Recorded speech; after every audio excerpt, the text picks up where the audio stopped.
Hey, I'm Ryan Reynolds. Recently, I asked Mint Mobile's legal team if big wireless companies are allowed to raise prices due to inflation. They said yes. And then when I asked if raising prices technically violates those onerous two-year contracts, they said, "What the f*** are you talking about, you insane Hollywood ass?"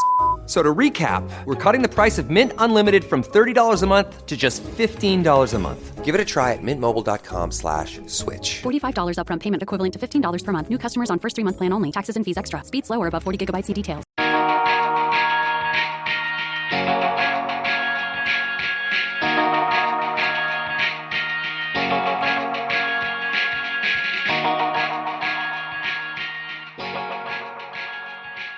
Hello, everyone. Welcome back to the Underrated Movie Podcast. This is a podcast where we discuss films that are underrated, underappreciated, and ones that have, ironically enough for what we're talking about, and flown under the radar and passed most people by. Sometimes they fly upside down. Sometimes you gotta roll it. But I am your host, Derek McDuff, and joining me is a good friend and fellow podcaster. He does a lot of podcast stuff. He does the Joystick Show, he does Challenge Accepted, and he's going to be soon enough launching a third podcast that he's going to be on, Sick Burn. That is Thomas Craig. How's it going, Thomas? Good, man. Yeah, thank you so much for having me. Very ironic choice for me. The audience, you guys will all hear, this one hits a little close to home. Derek knows that part of my old life and my old career, I was a flight instructor, very much on the path to becoming a commercial pilot. And what put me on the path to podcasting was actually being in a plane crash. I know I'm not trying to give anybody the creeps with that, but I'm gonna try to not make this so personal and really try to judge this movie on its own merit. But it's probably going to be pretty personal. I don't know what's coming up. You might hear me cry. I have no idea what's going to come up. Hey, man, you know, I love it when you get personal, you know, like that's the magic of movies, baby, is that they can have this effect on you, you know, like, you know, we were kind of talking before the show about, like, yeah, the episodes you've been on have been really, really intense and personal. I think, you know, that's been all the greater for it. But yeah, for anybody who hasn't picked up on it from our clues so far, we are talking about the 2012 film directed by Robert Zemeckis, my boy Bobby Z himself, Flight, starring the one and only Denzel Washington as the hero/drunk pilot Whip Whitaker, with a screenplay by John Gatiss, or Gatins, excuse me. But yeah, Flight, the first movie directed by Robert Zemeckis, first live-action movie directed by Robert Zemeckis in 12 years, since Castaway. You know, a film that was definitely divisive upon release. Got okay reviews, got Academy Awards for nominations, not wins, for Best Picture and for Denzel, of course, because Denzel's amazing in this. But a film that's kind of been, I feel like, a little bit forgotten in their intervening years. But Thomas, I want to let you get started here and tell us what you thought about Flight then and what you think about it now. So it's so funny. I mean, I was always interested in aviation, right? And when this came out in 2012, like, I love Denzel, I've always loved Denzel, but it's like, I didn't really want to see a movie about a plane crash then. I didn't know if that was something I wanted. I had heard that he was, you know, all I knew about it at the time was like, yeah, he was drunk and on drugs, and then like he flips the plane, and then it goes down, and I was like, yeah, I don't think I want to watch that. You know, even back then though, I didn't know that I wanted to be a commercial pilot. It just didn't sound appealing, like I because of like I had this interest in it. So I was like, I don't know if that's for me. But now it has definitely taken on a whole new meaning in my life. Yeah, I was very much on that path to being a commercial pilot. And just from the get-go, the way this movie starts out, instantly, it's not the ick. That's not the right word. It gives me like the creeps, because you're taught very much like you can't, you know, and you shouldn't do any type of like drugs or alcohol when you're flying. Like, they're very particular about it. You need a specific pilot's health certificate that you have to go to a like pilot doctor. So much of this movie just already was making me feel uncomfortable before the flight that happens. And yeah, that was this one, again, it is hitting too close to home. It is a wild movie, but I'll let you kind of fill in something about what you thought about back then. Yeah, I mean, I saw this movie back in theaters, and this is an interesting one, right? Because there's some movies that you see on the big screen, you're like, wow, like Dune or something like that, where you're like, it Right. just hits kind of different on the big screen. And that's about, the first 30 minutes. Like, I think the stuff that most people remember from this movie. And I will still to this day, like, I was watching that movie Plane with Gerald Butler that came out like a year or two ago now. And when they're crashing, I was like, I just turned my friend I was seeing with, I was like, he needs to roll it. Like I still like will quote that like anytime, or, like besides Frank Right. Lapidus, this is the most famous movie pilot to me, or movie or TV pilot to me. But I just that scene is so iconic and it's so good, and you're like, wow, this is like a movie that I was watching it on my TV last night. I was like, it's incredible, but like I remember seeing this in the theater, and it is something else. And then it Right. really shifts gears for like the last three-fourths of the movie. It kind of becomes this very personal drama that has none of that big grandiose stuff where whenever you see that even a glimpse of that flight again, there's not any big flashbacks. It's just like here's some cell phone footage. So it's like they put all the crazy stuff at top and they're like, cool. But then they go, actually, here's the thing. That's not what this movie's about. This movie's about the way that these big events, these, quote unquote acts of God will can impact just our personal lives. You see the way that his life is being impacted by this and him dealing with the consequences of it. And I think it's such an interesting character study because, like, as you say, on one hand, he's like, he definitely should not be like drinking and doing coke when he's about to like fly a commercial airliner. That that's Right. a big no-no. But also, Mhm. he's just like clearly like the best hotshot pilot, and it's like the kind of balance of the things. It's like he's kind of feels like, oh well, one, because he's the only person that could land this, it excuses him. But then you're like, it's like, okay, 102 people didn't die, but actually six people did die. So I Right. think that's a really and especially this person he cares about, the Katarina character. She, when that's kind of when he has his come to Jesus moment, which not unintentional necessarily that I'm using that term, because this film I feel like brushes up against, I'll say, because it doesn't fully dive into it, but it touches on a lot of like religious themes that I think are really interesting. Obviously in that incredible crash sequence, he crashes into the church and you see the spire kind of shatter. And there's all this terminology that's very, standard terminology, like there's 102 souls on board. There's an act of God, and then they keep throwing out these things that are like vaguely religious. And it's this kind of thing about like, oh, these things that happen to you. They are they like acts of God, or like what personal responsibility do we have?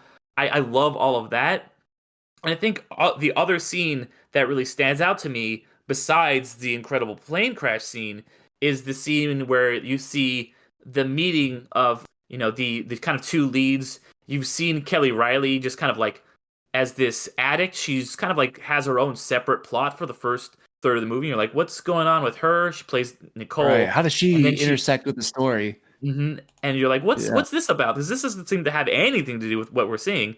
She meets him in the Right. stairway, and then James Badge Dale comes out and has just kind of this really incredible one scene performance where he's this cancer survivor and he's like bumming him for a pair of smokes, and he's got like the big thing with the IVs hooked up to him, and he's like Oh yeah. clonking it through the hallways, and he gives this speech about like, you're a dumb motherfucker, you don't believe in God put cancer in me. It's just like this really like funny but like heartbreaking Right. scene all at the same time, and you're just like, does he have a point? Yeah. Like what is happening? So those Right. are the I two really, scenes.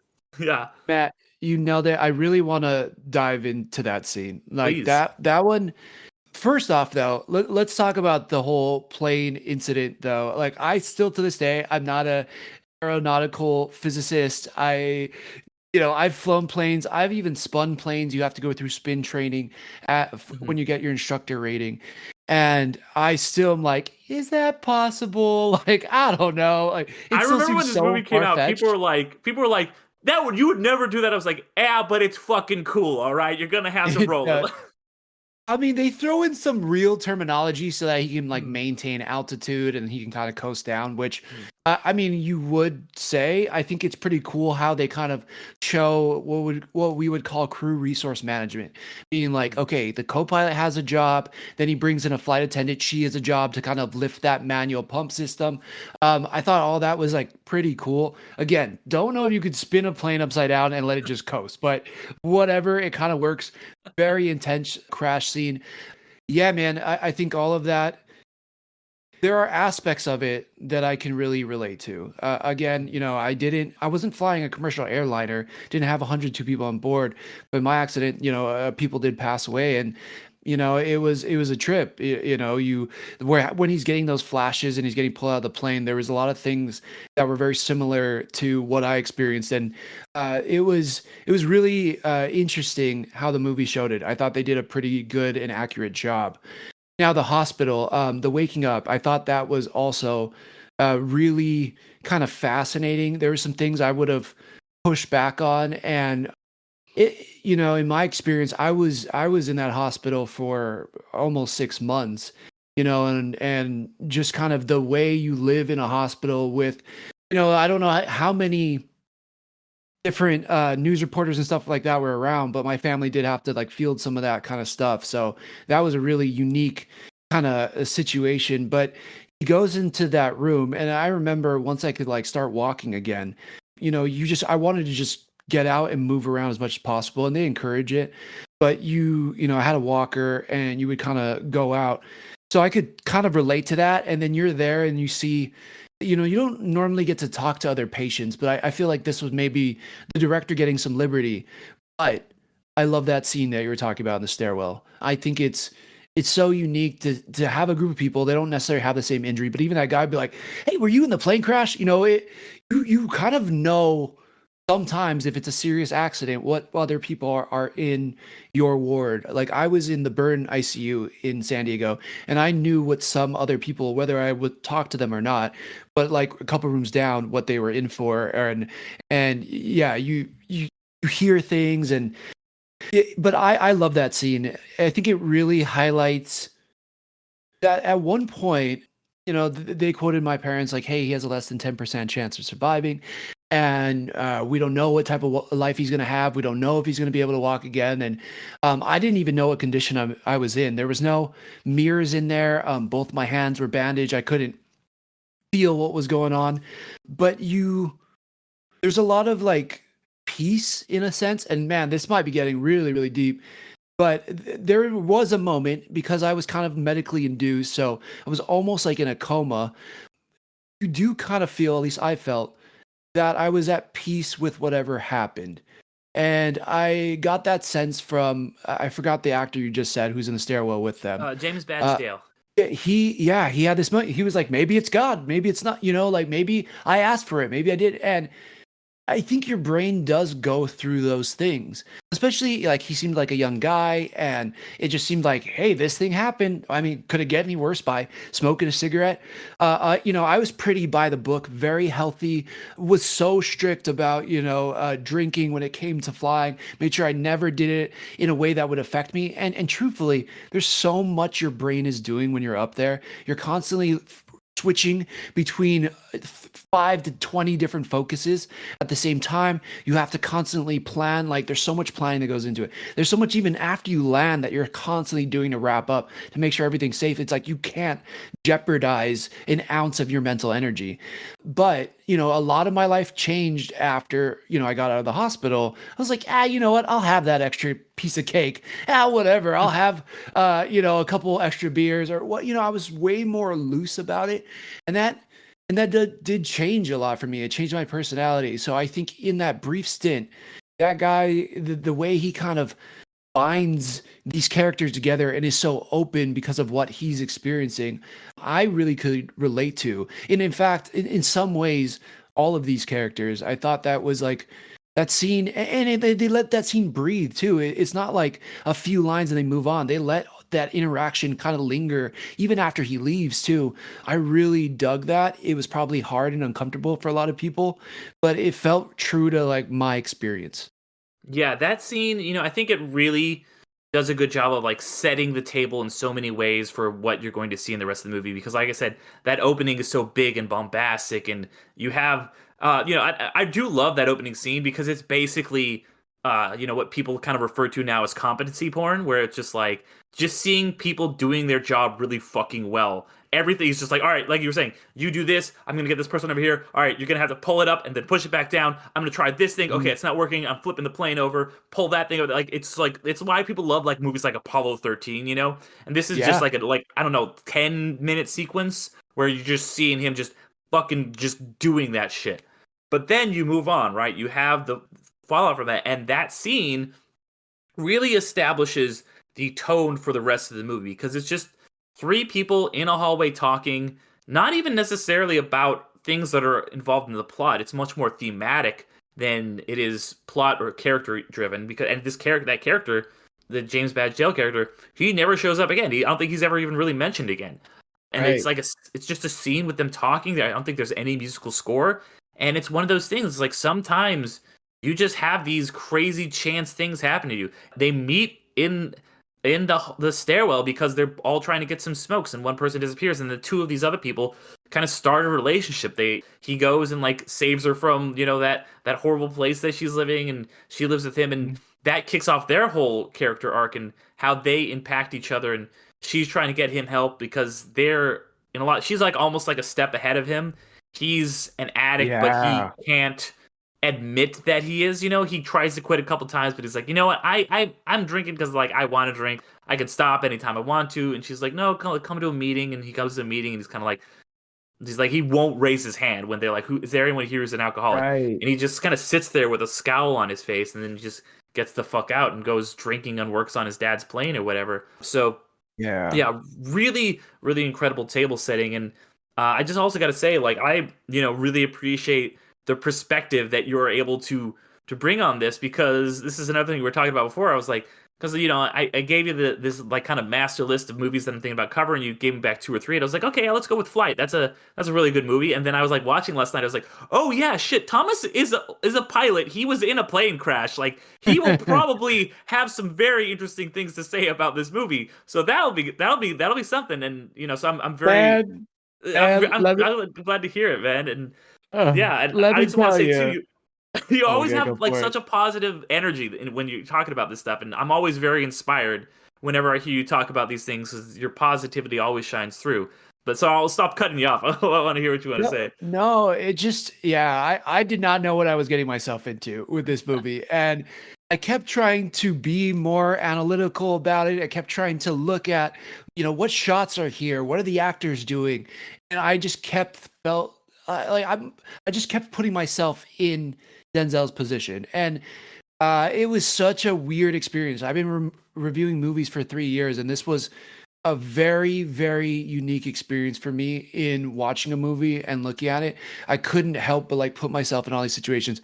Again, not because of like the drinking and then like all that kind of stuff, but like how this incident and mine, it was a very different situation. There was nothing like I could blame mine on. Like I wasn't like drunk, so my thing happened, you know what I mean? And but still like this kind of freak thing happens. And then how do you respond? And I think we see a bunch of different journeys of a mental health journey through Hmm. a PTSD accident, right? There's that time where the lightning goes off and he wakes up just in the hospital again. Man, I had so many nights of like waking up from nightmares, and it's just obviously you're in the hospital, but then there's the other person who has survived the accident. I thought that conversation with him and the co-pilot was really unique. Yeah, it just hit in such a different way than some other movies have. But I think he does a tremendous job of showing these different aspects, the subtle yet confident way he goes about things, but the subtle breakdowns you see, the tears that kind of come in, the feeling attacked. I mean, there was even, there was so much of my accident because there were so many people involved and work and stuff that there was a lot of litigation around it.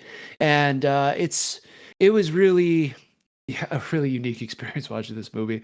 And I think they just did a really good job. There's some things I feel like they made it more farcical or whatever, or really exaggerated it for the story, but I think it really works. And Yeah, it touched me in a lot of really crazy ways, I would say.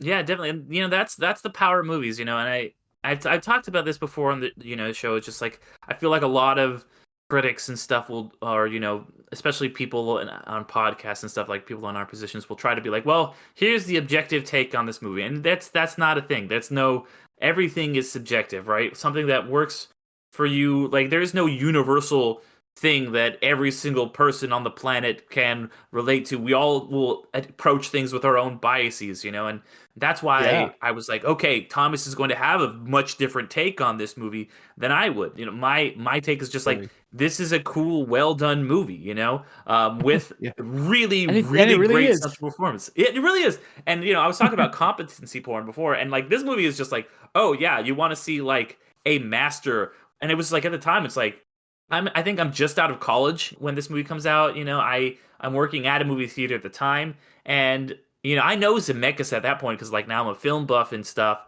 and I'd seen like Back to the Future and Castaway and Contact and all these Roger Rabbit, all these great movies. But then he's kind of like in the wilderness in the 20 or the 2000s, that first decade, where he's just like I'm gonna go make my weird, uncanny valley fucking CG movies that everyone kind of hates. And you're like, okay, so I never like, I knew him when I was a kid, and then I grew up and like he's just not making anything. And then it's like, oh no, he's back and he's making a movie with like maybe our greatest living actor giving a fucking hell of a performance, Yeah, playing this alcoholic, who's just like in this spiral, who's somebody, I love a movie when you're like watching somebody and you're like, man, you're like rooting for him, but you're also like, I kind of want you to have your comeuppance. And that moment yes, when like he has to, when he finally gives in and says the truth, you're like, oh, at one point you're like, oh no, don't do it. You're like with Bruce Greenwood, you're just like, yo, objection. But on the other hand, you're like, you know what, good for you. You're kind of throwing your life away, but you're making the right decision. You're taking your licks. You're accepting this. That's why I was gonna say the ending of a particular show. I don't want to spoil it, but there's a TV show that I really like a lot where it's a similar ending. Is it Lost? It's not lost. It's not lost. Okay, But okay. I won't say because I don't want to spoil the show. But where that really hit for me, and it really hit for me here. But like right preceding that, you have that scene where it's just like the temptation is presented. Like he's like, okay, I'm gonna remove myself from temptation. I'm gonna go and like hang out with like Texan Bruce Greenwood or whatever in his house. I'm gonna have the Mm, bodyguard, keep me out of here. But then the little knock, knock, knock at the door, literally and metaphorically, it's just like, hey, here's a whole mini fridge glowing with every kind of fucking alcohol you can imagine.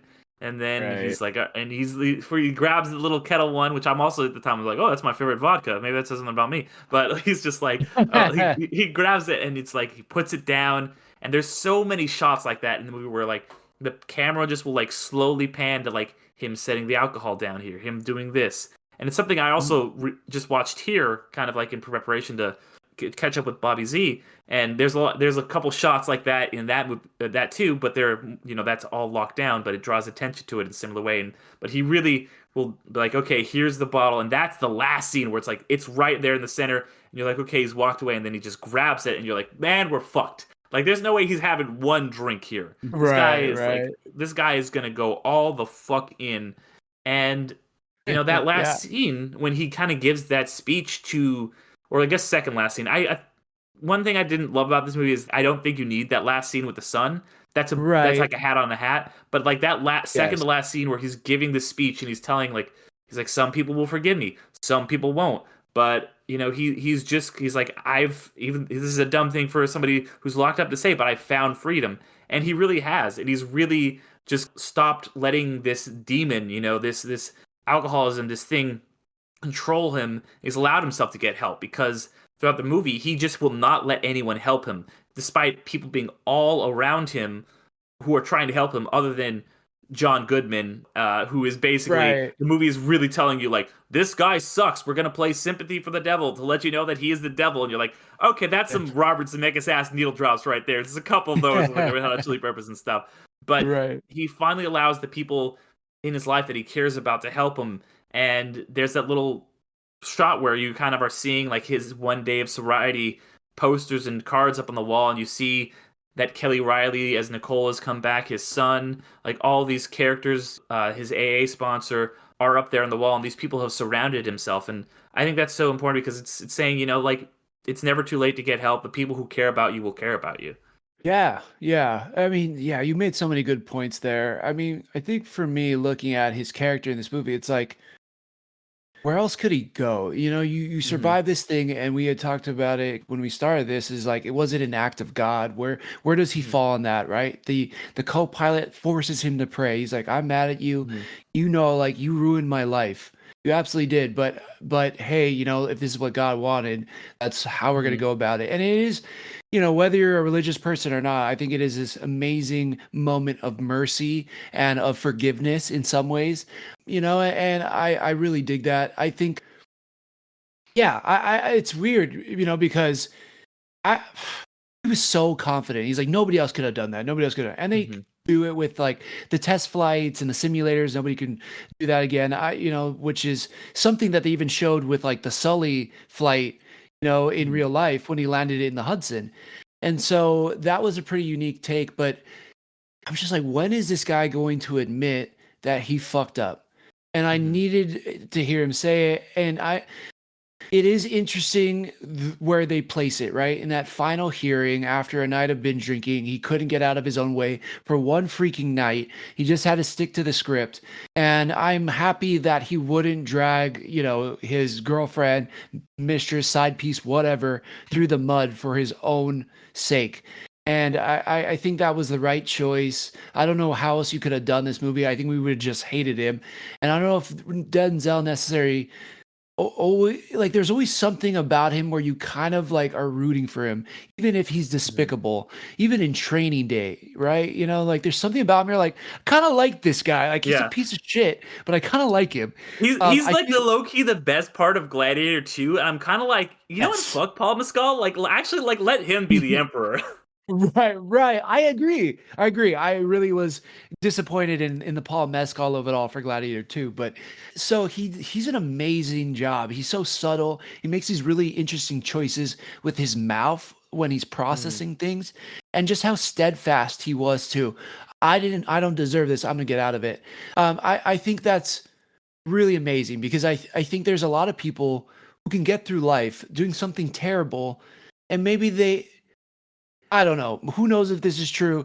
I think there's billionaires that have this problem too, where they stomped all over people to get to where they are. And I think one day karma's going to get them. And I feel like he couldn't let the karma of his own injustice, of all of his own problems, go on farther. So he had to step up to the plate because he couldn't drag her through the mud. And I love that. I Hmm. think it was the right choice. It was a very impactful scene. And I mean, even the way the panel was kind of coming at him, I feel like it was very accurate to some things I've experienced in life. So I really appreciated the way they set that scene up, the way it felt, and then the way the character has to confront his own trauma, his own demons, a part of this. Yeah, definitely. And that that scene when he's finally he can't throw her under the bus. He can't like this woman that he was had this relationship like he can't throw Katerina under the bus. It was like he said it was the last lie and it's at first cuz at first he just kind of like he mumbles. He's just like God help us all and they're like Yeah. what did you say? And then it's like God help us all and they're like okay, yeah. And then he finally Well, what does that have to do admits with anything? yeah, yeah, exactly. He kind of like admits he's like, I was drunk then, I'm drunk right now. That's almost like the enduring legacy of this movie is just like that scene where it's like I've seen it on TikToks a lot. Like rest in peace. TikTok might be gone by the time this fucking podcast comes out, but he's just like it's just like I was drunk then, I was drunk on October 13th, 14th, and 15th. I'm drunk now. It's such a fucking good That's so great. Denzel moment. Like only he can deliver Yes. the line like that.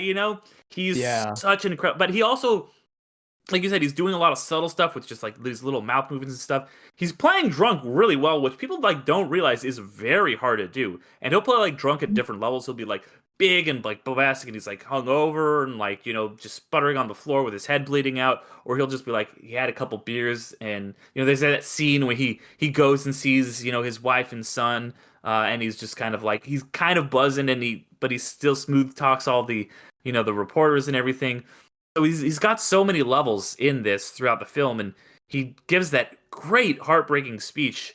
at the end. And yeah, I honestly think, if for nothing else, this movie is just a masterclass in acting. I was looking up, I was like, how the fuck did he lose this Academy Award? And then I look up, I'm like, Yeah. who was he up against in 2012? I was like, oh, okay, he lost to Daniel Day-Lewis for Lincoln. I guess I can excuse it. That's a Wow. pretty good fucking Okay. performance too. Like, I don't know which, I might still go with Yeah. Denzel, but I'm like, that's okay. That I can If you're excuse gonna that.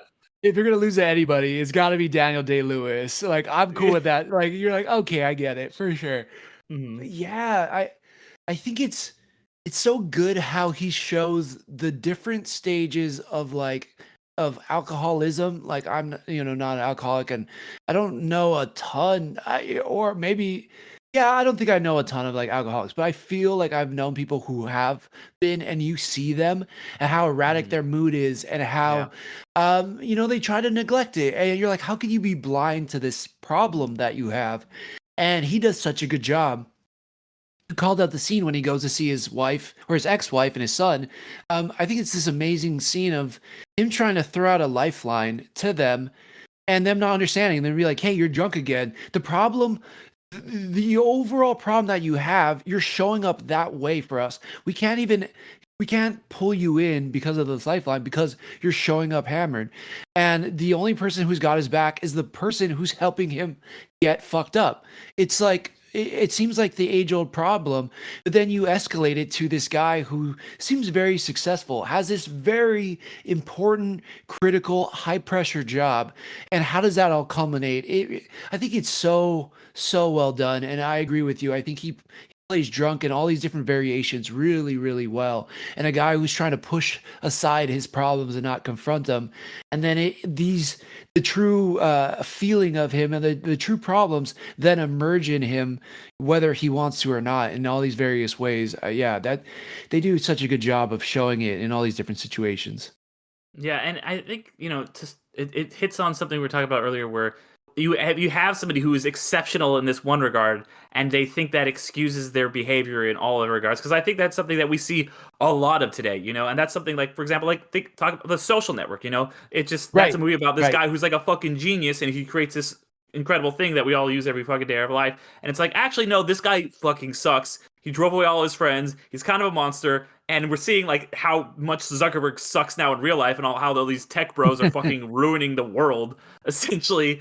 And Right, it's just right. like, yeah, it's like, just because you're great at something doesn't mean you have just like carte blanche to like fuck around and find out. So yeah, he's Yeah. so good. And I also just want to shout out all of the other actors that are good, because he's obviously great central performance, but we talked about Kelly Riley, how good she is. She's somebody who you see her every once in a while. She's kind of like, you're like, see like her in like Sherlock Holmes, or like Pride and Prejudice, or like, oh, she's like kind of somebody like that, but she's Yeah, always you're good. also like, "Wait, she's British?" At least for me, I'm like, "Wait, what?" Because yeah, Yeah, you see her on Yellowstone, and she's got the yeah. Southern accents down.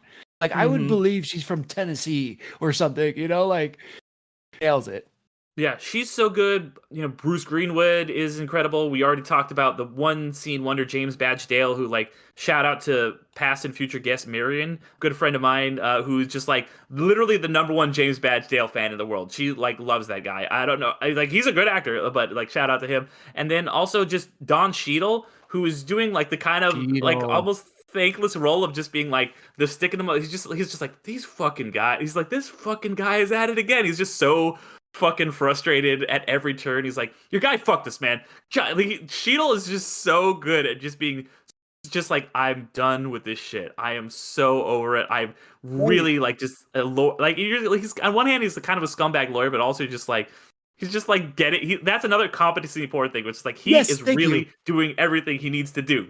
That's exactly what I was gonna say. Like he's doing a really good job. He's backing Mhm. them up. He could possibly save the union. I'm getting the toxicology report struck. He's killing it, and his client is just like fucking him over. So Mhm. I love Don Cheadle in this. I think he has this way of just being like, this is what I got to do. I'm going to keep moving towards it. Or like, hey man, you're being crazy. And he's always kind of the rod, that he's the post to which the crazy things can run around. And he plays that post character so well. He does a fantastic job here. And I love the foil One of my favorite scenes in this movie, though, is when Denzel gets out of the, or I guess Whip gets out of the hospital, and they go to the crash site. And Don Cheadle's telling him, "Hey, that's the lady from the NTSB. She's like the one that's handling the investigation. You need to do this."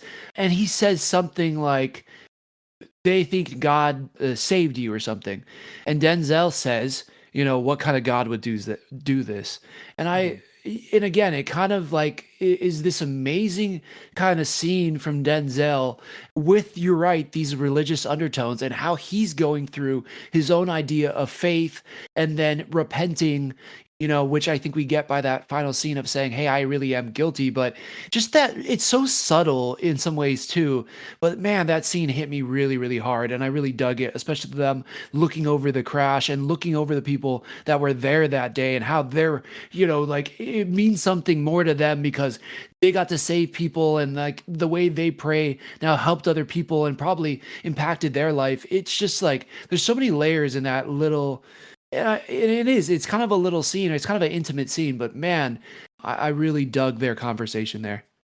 Yeah, it's something that comes up again and again where, yeah, there are these people that are just like pulling these religious. It's like you talked about that scene with his co-pilot, and it's the very cringy thing. We all know people that are just like a little. It's like, okay, she keeps kissing her cross, and he's like Jesus saved the play, and just like, all right, guy, Yeah. dial it back a little bit. But then you have right, but then you have like, oh, it's like, okay, these people are coming out and like praying every now. It's like, okay, wow, well, these people, was it a godsend that these people were there to like literally pull people out of the wreckage of this place? They just have to be out there praying by that little lagoon or whatever. So I like a lot when movies will handle religious stuff in a subtle way because they never directly comment on it, but it's always there in the fringes. Prometheus is another movie I like that does that a little bit, where they kind of talk about faith. It's not necessarily saying like, oh, like this is the way you think of it, but it's like, how do all these different characters interpret faith and acts of God and like destiny, if you want to look at it that way. So I think all of that is really well handled in this film. I would completely agree with you. You're right. Like there's movies that are very heavy-handed about the way you should have faith or the way you should practice faith. Like, and I mean, we still see it now in real life, and sometimes it just gives you cringe because you want to escape from that, right? Like I don't want anybody telling me how I should believe life and destiny and all that stuff will go, right? To some degree. But I mean, I'll speak personally again. I grew up in a very religious household, not always, but I mean, I went to a Christian private school and we had mass on Mondays and we had to go to it. And there was Bible verses we had to learn every week. And I was very tied to that. Even before my accident, I was like still going to church all the time. And, my accident happens and, a lot of my family comes in who are very religious and they're saying all these things. They're praying over me. And I gotta say, it really, after my crash happened, it really just felt like I don't believe in this as strongly anymore. I don't want to feel like I need a crutch of religion.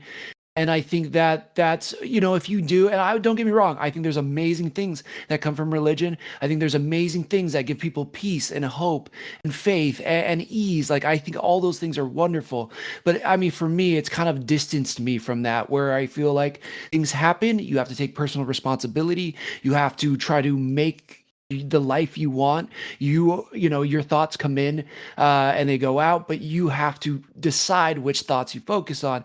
And I think by the end of this movie, when you look at Whip, whether he's more in tune to faith or not, he's taken more control and personal responsibility for his actions, before this accident, during this accident, and going forward from this accident. And you're right. I don't think they need that extra scene of like the conversation with his son. I like when he goes outside and he sees the sun, but I think the conversation that he has with the rest of the inmates was that sign of like freedom from the crutch of I can blame outside forces. I can blame like I got this, like overconfidence, so to speak, with him. And that was his own faith in a way. Like I could do anything and make this fine. I mean, again, drinking and powering through the storm the way he did, and seeing the co-pilot just afraid. Boy, I've been in some turbulence too. So I recognized that fear, and I was like, yep, I've been been there before, and like, you know, hey, I'm gonna trust you to get us through this as if you were the co-pilot, right? So man, I just love the way it kind of touches faith in this movie and doesn't use it as like the central force that the characters have to dive into, but the way they kind of all personally receive their faith, experience it, and then come to grips with it. I thought all that was awesome. Yeah, yeah, definitely. And I think that like I said at the beginning, you are always like kind of an inspiration to me because I see that, you went through this like really, like you said, like life altering like event, that like really profoundly impacted you. And like at least every time I see you, you have this positivity about you. And I know like, nobody can be like that all the time. Like, a human depth of emotion, you got to feel everything you got to feel. But I love that you like it, and obviously different situations, but like how Denzel has found this piece at the end of the movie, it seems like you have found that. So, like, is there anything you want to talk about? Like, whatever, you don't have to share anything you don't have to, but like, is there anything you want to share about your own journey that you went on after that? Yeah, no, I just think that, yeah, I mean, using this movie, which I think is really great. It's again, it's not one for one. You know, different kinds of planes, different situation, all different parts of our career, so many different aspects of it. But just the way you kind of experience something when it's this massive traumatic moment, I think they do a good job of showing that, and I could resonate with it a lot. There was a lot of darker moments where it was soul searching, and you know, at the end of it, he's like, "I'm not going to be able to fly again," and that, oh man, that was tough. I mean, it was very tough for me even to say out loud, you know, and there's so many people that's like, hey, you know, you ever think you're going to be flying? And the longer now it's been post 5 years, it's like it just doesn't seem like a possibility. And truth to be told, like I don't know if I'll ever have the confidence I had after graduating from flight school and in trusting this machine the same way. And again, I'm not talking about big jet airliners. I do think those are tremendously safe. I think these pilots are all fantastic. I never have any fear going on a major airline like your American Airlines, your Deltas, your Southwest. Like I have no fear about that. You know, mine was like a smaller aircraft, single engine.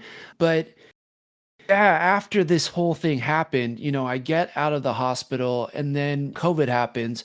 And truthfully, you talked about the power of movies. I think I'm kind of a fan of all kind of storytelling, and I really didn't realize how much it impacted me growing up and how much I did love it. I was kind of very closeted about my nerddom and love for movies and stuff, and like my real friends knew, but I didn't really outwardly show that. And what kind of got me out of my shell a little bit more after my accident was doing a podcast with my friends where we talked about what we were watching, reading, or playing. And I've always really been a nerd at my core, but I wanted to talk about movies and I wanted to talk about shows and I wanted to talk about how this comic book or even video games now, like look at The Last of Us. It's just so emotionally driven and it perfectly plays to the screen on stories. And I think it finally gave me an outlet to express so much of my emotions that I really wouldn't share with people. And, you know, I don't think I would be in as good of a place. And you're right. I don't have great days all the time. I get really dark days. I go to therapy. I do a lot of things, medication, everything to try to get me in a place where I can kind of focus on the future and building. But I would not be here if it wasn't for starting that podcast with my friends, chatting about these things that I care about, and seeing how other people live, and getting out of my own skin and out of my own head. I think we would all be so much better if we could look at people from their shoes, like truthfully. And I don't know a better way to do it than a movie. I know people are really into stories and books, and I've read comics like that. I'm not a big reader per se, but they really transport me to this person's life and the way they are experiencing life and their circumstances. And man, it's really helped me. It's been a tremendous part of my therapy. And I think that, yeah, this movie touches a part of me in such a deep way because I've experienced some aspects of it. But Yeah, it's been a incredible journey. I thank you so much for the compliment and the positivity. I don't always feel like that, but yeah, I think movies are really special, and I'm happy that I'm starting here with this. It's making me confront things that I probably try to avoid, but I don't think we should. I think we should always push towards the thing that is uncomfortable and that we've been trying to avoid because it hides things and aspects of us that we need to confront in order to grow and be the person we really want to be. And so kudos to people like you who are podcasters and put their thoughts and feelings out there for the world to scrutinize and beat up and all that stuff. But really, yeah, this movie, as much as I kind of hated going through it in a lot of ways, I'm happy I did it. And thank you for this suggestion. So appreciate it, my man. Well, thank you. I think incredibly beautifully put. Well, very well said, and I think it touches on something like, yeah, like you obviously went through a thing, but you came out of this other side of it, became like a podcaster. I've been making all this incredible stuff. We would not have met and had a panel together at Comic-Con, if you don't become a Yeah. podcaster. So One of the fuck highlights of yeah. last year. Oh my god, it was a fucking incredible day, and it just like we had a blast hanging out the whole time, rest of Comic-Con. Taking in all the panels and stuff. So yeah, I'm really glad that you've built up this thing through ironically you've risen like a phoenix from the ashes, and you've made these shows, and I love that you're giving it back. I touched on the beginning, you've got, I love that you're kind of like tongue in cheek about this, that you're starting your Sick Burn podcast where you're going to be putting out that positivity, because I think that's what you got to really do. So honestly, thank you so much, man. That this has been a blast. I guess my last question then, before we wrap up, is: are there any other like aeronautical or like plane movies that you would really suggest to people? Because you being a pilot, I don't know how Ooh, that's the a good flying one. held up in this, like how realistic it was. Like we kind of touched on it a little bit. And it doesn't have to be realistic, but are there any other flight movies that you like a lot? Yeah, yeah. I mean, how could you? This is such an obvious way. Everybody loves this movie, so of course. But like, yeah, of course, I'm a big fan of Top Gun. I love Top Gun. Yeah. Like the OG one, it was like, yeah, it just got me as a kid. I thought that was so sick. And then another one that when I hear Robert Zemeckis, I also think Tom Hanks, Mm, Captain Sullivan. I thought that was a mm, great, well done movie, and it kind of shows that this the job is very technical, and the in-flight thing is such a like small part of the job. There's so much that you have to study, there's so much you have to deal with, there's a whole new language you have to learn between the tower and communicating and all these technical things, and I think that movie does a good job of showing the technical side of it. And also, if like, it's a corporation. It's big business, right? And mm. safety is always top priority first, and it has to be. I completely get it. There is this human element to being a pilot, and I think that movie really dives into the human side of it as well. Like, hey, I tried my best, and this, I mean, that's a real story. He's a real hero. Like, that's incredible. And also, like, these pilots that are putting out the fires in LA right now, like, I can't even imagine that. There's like so many risks attached to that. I don't think people fathom, especially when you're changing weight. Like, think about why they charge you more for when your bag's too heavy at the Right. airport. Like, weight matters when it comes to flying. So I credit to all those guys, and I know that's kind of off course a little bit, but I think, yeah, Captain Sullivan. I still think about that movie sometimes. I haven't had the bravery to go back and watch it, but I remember I watched it right before I was heading to flight school, and I'm like, gosh, if I could be like half the guy he was, that would be a stellar career. So yeah. Nice pick, and yeah, definitely shout out to, hopefully things have calmed down, but a little bit by the time this episode comes out at the end of the month. We're recording kind of in the middle of the month, so we're both Southern California locals. So shout out to all the firefighters and everything going on down here. Those are some real heroes. I'll throw out a Yeah. couple other movies about flying that I think definitely deserve to be mentioned. Obviously, you got the Zuckers, Airplane. If you're looking for comedies, that's a great comedy. The first Yeah. ever movie to win Best Picture. Shout out to Wings. The silent film about World War One pilots. That's a really good one. Obviously, like you said, Top Gun, and then Top Gun Maverick. That's a great movie. And then Also, Con Air. You know, that's a very fun. Yeah. Just like it's not a serious movie, but it's a fun movie. Right. Air No. Force One. I forgot about that too. Yeah, Air Force One, the best movie president of all time. Get off my Right. plane. It's so fucking iconic. And I watch that shit on President's Day like every year. But I think for me, the best movie about pilot is The Aviator. I fucking love Martin Scorsese's The Dude. Aviator. How did I not say that? I love The Aviator too. You're right. Howard Hughes and Leonardo DiCaprio plays an amazing. Dude, yes. Actually watched that when I was in flight school too. And I was, yeah, like just blown away by it. It was like a weird thing where my roommates weren't there, my girlfriend wasn't there. And I just like wanted to tell. This is like before I even considered podcasting. I was like, I just wanted to talk about that movie. It's so good call, man. Great call. Thank you. Yeah, man. But this has been super fun. You know, I mentioned your many podcasts that you do. What did you want to we go? What did you want to let the people know about your podcasts, about what you do, and where they can find all your stuff? Yeah, absolutely. Thank you. So, yeah, if you want to see and hear us just like nerd out, joke around, I was very serious in this. This is not usually what I do on Joystick Show, but I'm sure it'll link in the descriptions, yada yada. But like, Challenge Accepted is more of my movie and TV review podcast. We do new shows right when they drop, a ton of new movies right when they drop. But the other fun element is me and my co-hosts challenge each other back and forth to a new movie or show. This month, we let everybody vote online, and we're actually doing John Williams month. We're picking a bunch of John Williams movies. I listened So to we your started Jurassic with. Park episode. Great shit. Oh, awesome, man. Thank you. Yeah, that was so fun. That movie is like perfect That's still. like I just love that. one of my favorite movies of all time. I was like, yes, Right? it's good shit. So good. But yeah, we're doing John Williams month. So we do fun themed months there as well called Challenge Accepted. You can find it everywhere on YouTube and Spotify, yada, yada. But the new podcast is not out yet. You can find it only, you can't subscribe to it anywhere because it's releasing hopefully in February. It's on Instagram and it's on YouTube. It's called the Sick Burn Podcast, just Sick Burn Pod.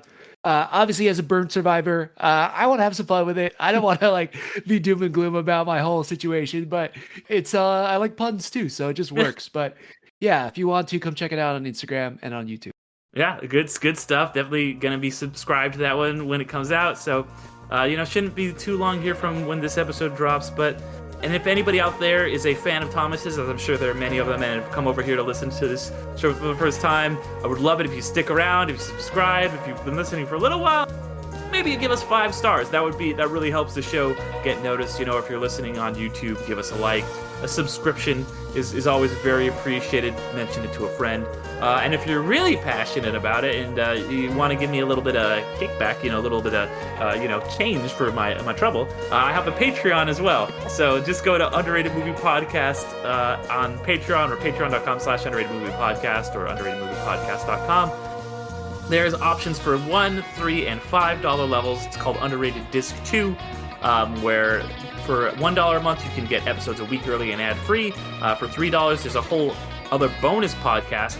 And I just started a new bonus podcast. Last year we were doing sports films. Now we're doing one called Across the Second Dimension.